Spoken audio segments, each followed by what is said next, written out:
Hello दोस्तों, welcome back to new video. तो दोस्तों, हिमाचल प्रदेश के कैबिनेट रैंक के मंत्री की तरफ से एक काफ़ी इंपॉर्टेंट इन्फॉर्मेशन सामने आई है।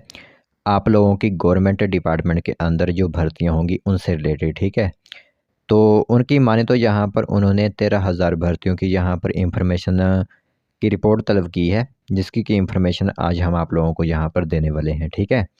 तो ऐसा मत सोचिएगा कि हम अपनी मर्ज़ी से ही इस इंफॉर्मेशन को आप लोगों को बता देते हैं।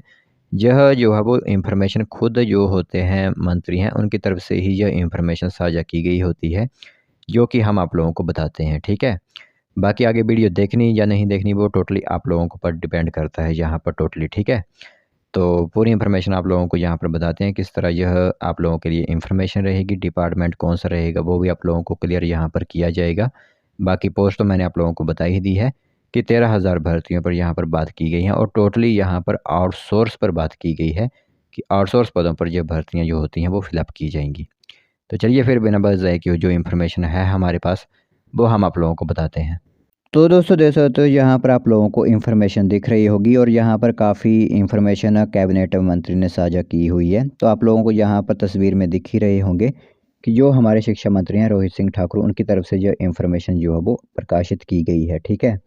तो आउटसोर्स पर होंगी 13,000 भर्तियां, ऐसा हम नहीं खुद यहाँ पर मंत्री कह रहे हैं। शिक्षा मंत्री का खुलासा, राज्य चयन आयोग से 13,101 पदों पर भर्ती प्रक्रिया जो होती है वो जारी रखी गई है, ठीक है। तो शिक्षा मंत्री रोहित सिंह ठाकुर ने बताया कि वर्तमान सरकार के कार्यकाल में शिक्षा विभाग में अब तक 7,000 से अधिक पदों पर जो है वो नियमित भर्तियां की जा चुकी हैं। मंत्री ने यह भी जानकारी दी कि एनटीटी शिक्षकों और आया के लगभग 13,000 पद यहाँ पर आउटसोर्स माध्यम से भरने की प्रक्रिया भी जो है वो शुरू कर दी गई है। बाकी जब सचिवालय में मीडिया को संबोधित करते हुए बताया जो है, तो उस समय उन्होंने यह इंफॉर्मेशन दी कि 100 से अधिक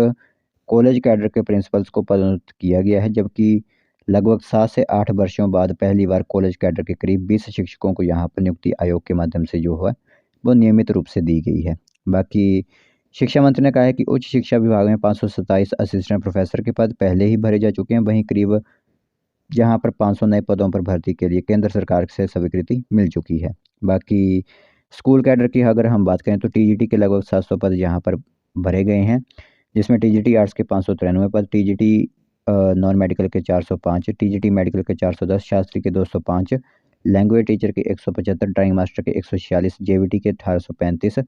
और वोकेशनल टीचर्स के 1000 पद शामिल किए गए हैं।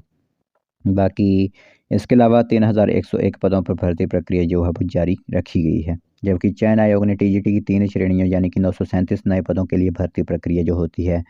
वो शुरू कर दी है और उन्होंने कहा है कि साल 2022 के अंत तक प्रदेश में बिना शिक्षकों वाले स्कूलों की संख्या 350 थी, जो अब घटकर 100 से भी कम रह चुकी है, ठीक है। तो ये एक रिपोर्ट काफ़ी इंपॉर्टेंट जो है वो उन्होंने मीडिया के दौरान जब संबोधित किया मीडिया को, उस दौरान जो है वो ये इन्फॉर्मेशन उन्होंने बताई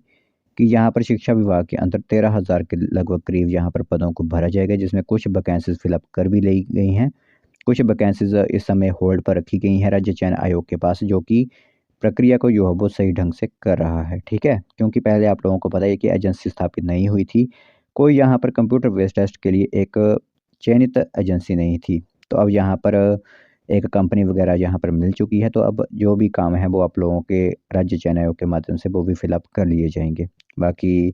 अब यहाँ पर कॉलेज के स्तर पर बात करें तो वहाँ पर भी 500 नए असिस्टेंट प्रोफेसर की मंजूरी मिल चुकी है केंद्र सरकार की ओर से, वो भी यहाँ पर फिलअप किए जाएंगे। तो जब पूरी रिपोर्ट आज की रहती है एजुकेशन डिपार्टमेंट यानी हमारे शिक्षा विभाग से रिलेटेड, उसमें पूरी रिपोर्ट जो है वो आप लोगों को यहाँ पर प्रकाशित की गई है।